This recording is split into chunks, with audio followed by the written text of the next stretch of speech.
Oke, baik. Di sini saya akan membahas tentang media pembelajaran. Yang pertama ada pengertian media pembelajaran.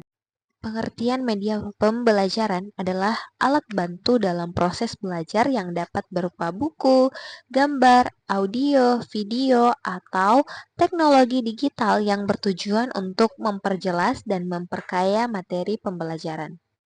Nah, selanjutnya ada tujuan penggunaan media pembelajaran. Adapun media pembelajaran bertujuan untuk yang pertama adalah meningkatkan pemahaman siswa. Dengan demikian, menggunakan media pembelajaran secara tepat dan bervariasi dapat diatasi sikap pasif anak didik. Apabila pembelajaran memanfaatkan lingkungan sebagai alat atau media pembelajaran dalam proses belajar mengajar, maka peserta didik akan memiliki pemahaman yang bagus tentang materi yang didapatkan. Yang kedua adalah mempermudah penyampaian materi oleh guru. Guru atau pendidik dapat menciptakan berbagai situasi kelas, menentukan metode pengajaran yang akan dipakai dalam situasi yang berlainan, dan menciptakan iklim yang emosional yang sehat di antara peserta didik. Bahkan alat atau media pembelajaran ini dapat membantu guru membawa dunia luar ke dalam kelas. Dengan demikian, ide yang abstrak dan asing metode sifatnya menjadi mudah dimengerti oleh peserta didik. Yang terakhir adalah menarik perhatian dan motivasi belajar siswa. Variasi dalam pembelajaran dengan menjadikan lingkungan sebagai media belajar menyenangkan akan mendukung pelajaran yang tidak membosankan, bahkan menjadikan belajar semakin efektif. Selanjutnya adalah fungsi dan manfaat media pembelajaran.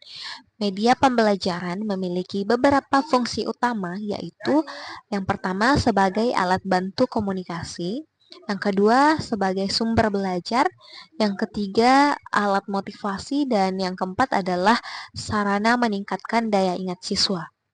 Oke, yang pertama adalah media pembelajaran sebagai alat bantu komunikasi. Interaksi dalam proses pembelajaran yaitu komunikasi yang terjadi antara pengajar dan pembelajar. Dalam proses komunikasi tersebut tidak selamanya berhasil. Kenapa? Karena terkadang si penerima pesan memberikan penafsiran yang berbeda-beda.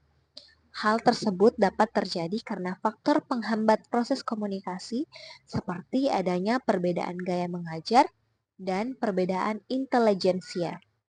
Selain itu, karena juga keterbatasan daya ingat, perbedaan meminta, perbedaan fisik, dan lain-lain. Yang kedua adalah sumber belajar. Nah, menyajikan informasi, media pembelajaran dapat digunakan dalam rangka penyajian informasi di hadapan sekelompok peserta didik. Isi dan bentuk penyajian bersifat amat umum, berfungsi sebagai pengantar, ringkasan laporan, atau pengetahuan latar belakang. Nah, selanjutnya adalah media pembelajaran sebagai alat motivasi. Jadi,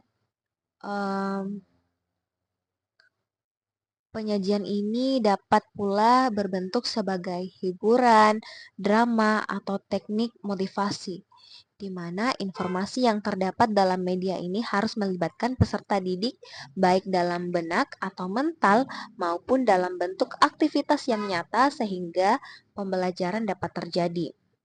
Materi harus dirancang secara sistematis jika dilihat dari segi prinsip-prinsip belajar agar dapat menyiapkan pembelajaran yang efektif. Di samping menyenangkan, media pembelajaran harus dapat memberikan pengalaman yang menyenangkan dan memenuhi kebutuhan peserta didik secara personal. Nah, yang terakhir adalah media pembelajaran sebagai sarana meningkatkan daya ingat siswa.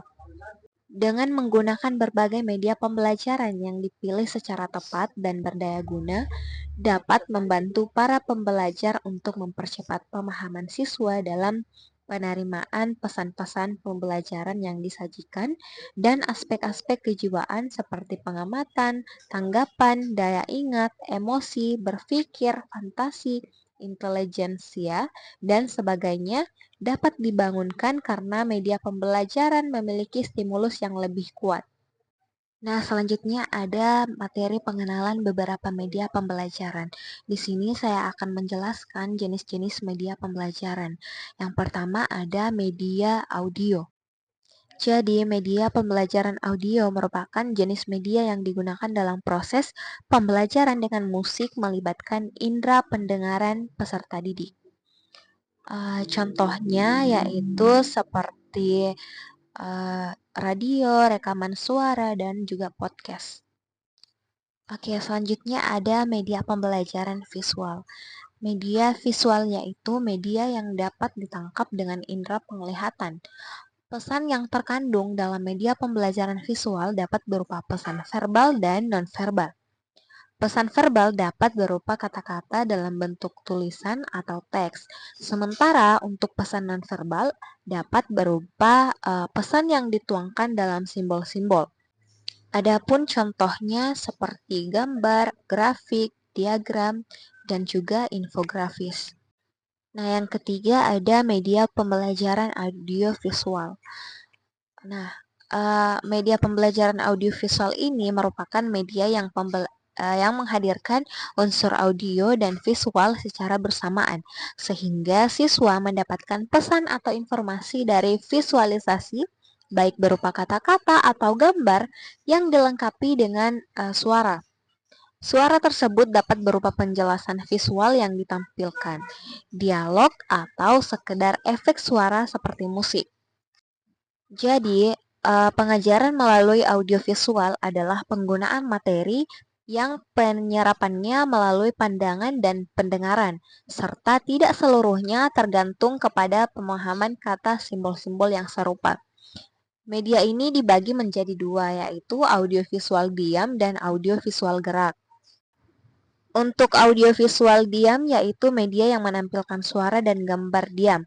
Contohnya foto bingkai atau foto slide yang dikombinasikan dengan suara atau foto di slide PowerPoint yang diberikan efek suara. Nah, sedangkan audiovisual gerak itu media yang dapat menampilkan unsur suara dan gambar yang bergerak seperti film suara dan video kaset. Film dan video dapat menyajikan informasi, memaparkan proses, menjelaskan konsep-konsep yang rumit, mengajarkan keterampilan, menyingkat atau memperpanjang waktu, dan mempengaruhi sikap. Yang terakhir ada media pembelajaran multimedia. Konsep multimedia dari waktu ke waktu berubah-ubah pada setiap masanya. Pada era 60-an, multimedia diartikan sebagai kumpulan atau gabungan dari berbagai peralatan media yang berbeda untuk digunakan presentasi. Nah, pada tahun 90-an, multimedia dimaknai sebagai transmitting text, audio dan grafik in real time.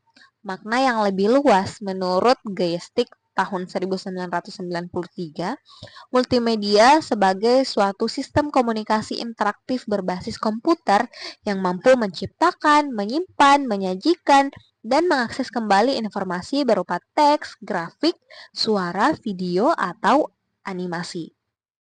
Nah, contoh dari multimedia interaktif ini yaitu menggabungkan teks, gambar, suara, video, dan animasi dalam satu platform digital. Nah, selanjutnya kita masuk ke materi klasifikasi media pembelajaran.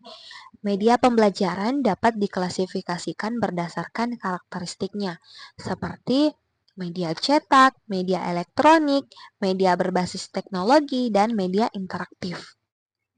Selanjutnya ada materi kriteria pemilihan media pembelajaran yang tepat. Pemilihan media pembelajaran harus mempertimbangkan kesesuaian dengan tujuan pembelajaran, ketersediaan sarana, kemudahan penggunaan, serta efektivitasnya dalam meningkatkan pemahaman siswa. Yang terakhir ada penerapan media pembelajaran berbasis teknologi digital dalam proses pembelajaran. Nah, media berbasis teknologi seperti e-learning, aplikasi edukasi, dan pembelajaran berbasis video telah menjadi solusi inovatif dalam pendidikan. Teknologi digital juga mendukung pembelajaran inklusif bagi siswa yang berkebutuhan khusus.